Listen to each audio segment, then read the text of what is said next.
Hello, beautiful people, and welcome to Health Focus, your weekly guide to living your best, healthiest life. I'm your host, Lindiwe Mabaso, and today we're tackling two conditions that affect millions worldwide: high blood pressure and diabetes.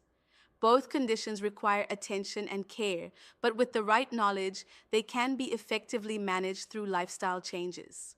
Before we dive in, I'm excited to announce that our sponsor, Larry Allen's newest book, Live Well: A Guide to Healthy Living, is available to download absolutely free for our listeners. Just visit https://amzn.ud2b21j8. This comprehensive guide complements his other excellent works like Nature's Pharmacy, The Healing Power of Fruits and Vegetables, and Nature's Pharmacy Meal Plan. Now, let's start with high blood pressure, also known as hypertension, often called the silent killer. Why? Because many people don't know they have it until serious damage has already occurred. High blood pressure segment. High blood pressure occurs when the force of blood against your artery walls is consistently too high.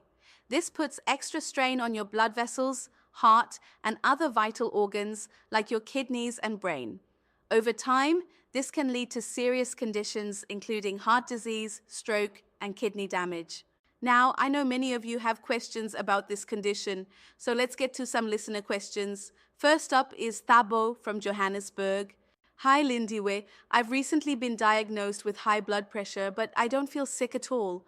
My doctor says I need medication, but I'm wondering, what symptoms should I actually be looking for? That's an excellent question, Thabo, and it highlights exactly why hypertension is called the silent killer. High blood pressure is largely symptomless for most people, which means you can have it for years without knowing. While some people might experience headaches, dizziness, shortness of breath, or chest pain when their blood pressure is extremely elevated, many experience no symptoms at all until organ damage has occurred. That's why regular blood pressure checks are so important, especially if you have risk factors like family history, being overweight, or advancing age. So Thabo, please do take your doctor's advice seriously, even if you feel perfectly fine. Our next question comes from Priya in Cape Town. Lindiwe, I have a high-stress job in finance, and I'm worried about how it's affecting my blood pressure. Can stress really cause high blood pressure, or is that just a myth? Priya, this is something many of us wonder about. While stress doesn't directly cause chronic high blood pressure, it can certainly contribute to its development over time. When you're stressed, your body produces hormones that increase your heart rate and constrict your blood vessels, temporarily raising your blood pressure. If you're constantly stressed, these temporary spikes can lead to unhealthy habits like poor eating, excessive alcohol consumption, or inadequate sleep. All factors that can contribute to hypertension long term. That's why stress management techniques are so important. Regular exercise, meditation, deep breathing exercises, and ensuring you get enough sleep can all help. Sometimes just talking to a friend, family member, or professional counselor can make a big difference too. Remember, taking care of your mental health is just as important as taking care of your physical health. Our last question on hypertension comes from Michael in Durban. Hey Lindiwe, my doctor told me to change my diet to help with my high blood pressure. Are there specific foods I should be eating more of? Michael, diet plays a crucial role in managing blood pressure. A diet rich in fruits, vegetables, whole grains, lean proteins, and low-fat dairy products is highly recommended. This eating pattern is often referred to as the DASH diet, which stands for Dietary Approaches to Stop Hypertension. Several specific foods have been shown to help lower blood pressure. Berries are rich in antioxidants that improve blood flow and reduce inflammation. Leafy greens like spinach and kale are high in potassium, which helps counteract the effects of sodium. Oatmeal is high in fiber and can help lower cholesterol levels, which indirectly helps with blood pressure. For protein sources, fatty fish like salmon are excellent because they contain omega-3 fatty acids that reduce inflammation and lower blood pressure. Yogurt is a good source of calcium, which is another mineral associated with lower blood pressure readings. Just as important as what to eat is what to limit. Sodium is the big one. Most people consume far too much salt, which directly contributes to high blood pressure. Aim to keep sodium intake under 2,300 milligrams per day or even lower if you already have hypertension. Also limit saturated and trans fats, added sugars, and excessive alcohol. Diabetes segment. Now let's shift our focus to another condition that affects millions worldwide: diabetes. Managing diabetes requires careful attention to diet and meal planning. A diabetic meal plan should focus on balancing carbohydrates, protein, and healthy fats to help control blood sugar levels. Let's hear from one of our listeners on this topic. Sophia. Hi Lindiwe, I was recently diagnosed with type 2 diabetes and I'm feeling overwhelmed about meal planning. How do I create a balanced meal plan that will help me manage my blood sugar? Sophia, I completely understand how overwhelming this can feel at first. The good news is that with some planning and knowledge, you can create delicious meals that will help you manage your condition. Let me share some sample meal plans that might help you get started. For breakfast, you might try a veggie omelette with spinach, mushrooms, and bell peppers. For lunch, a grilled chicken breast salad with mixed greens, cherry tomatoes, cucumber, and a light vinaigrette dressing.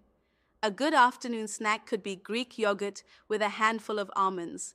For dinner, try baked salmon with roasted asparagus and quinoa. And yes, you can still enjoy dessert. Try sugar-free jello with mixed berries. The next day, you might have overnight oats made with rolled oats, unsweetened almond milk, topped with sliced strawberries, and a sprinkle of cinnamon for breakfast.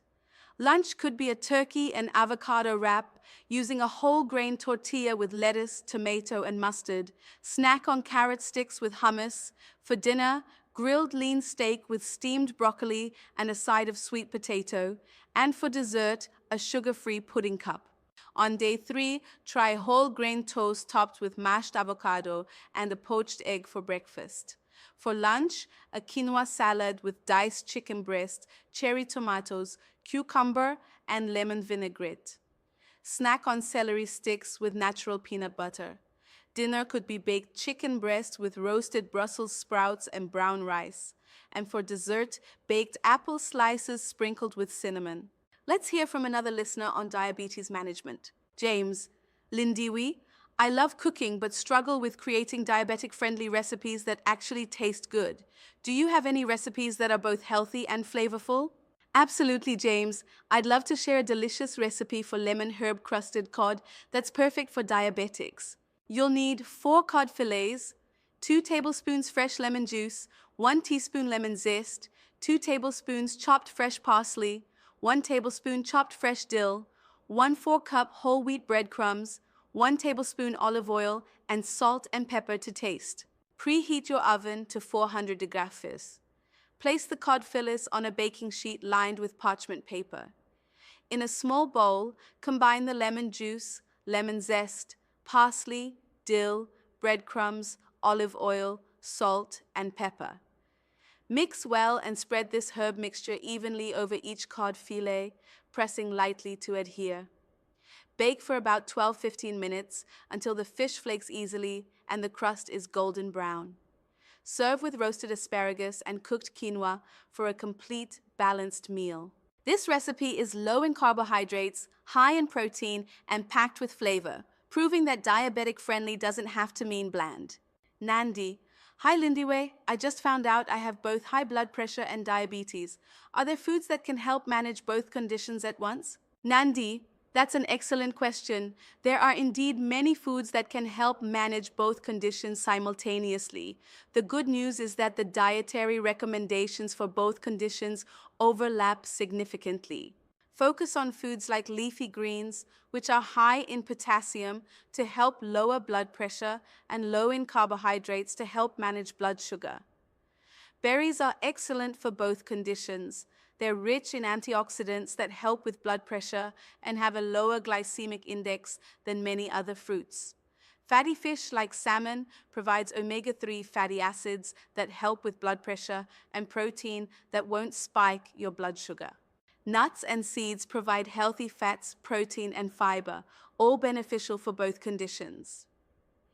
And don't forget about legumes like lentils and chickpeas, which provide plant-based protein and fiber that helps manage both blood pressure and blood sugar. It's also equally important to know what to avoid. Processed foods high in sodium and added sugars should be limited, as they can worsen both conditions. Closing.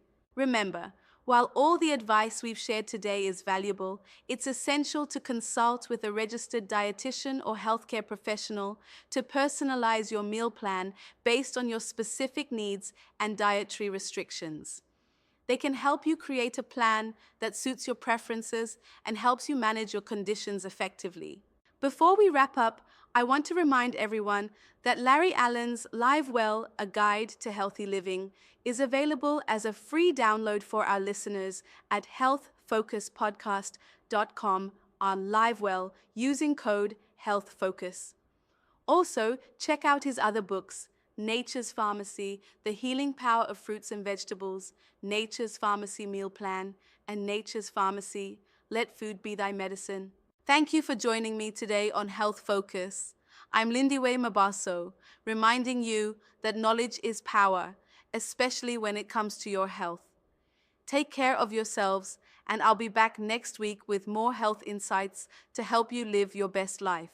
Health Focus is produced by African Health Media. Our executive producer is Nozifo Dlamini, with research support from Dr. Joseph Okafor. Subscribe to our podcast on your favorite platform and leave us a review if you found this helpful. For show notes, recipes, and more resources on today's topics, visit https://happyguthealthybrain.blogspot.com.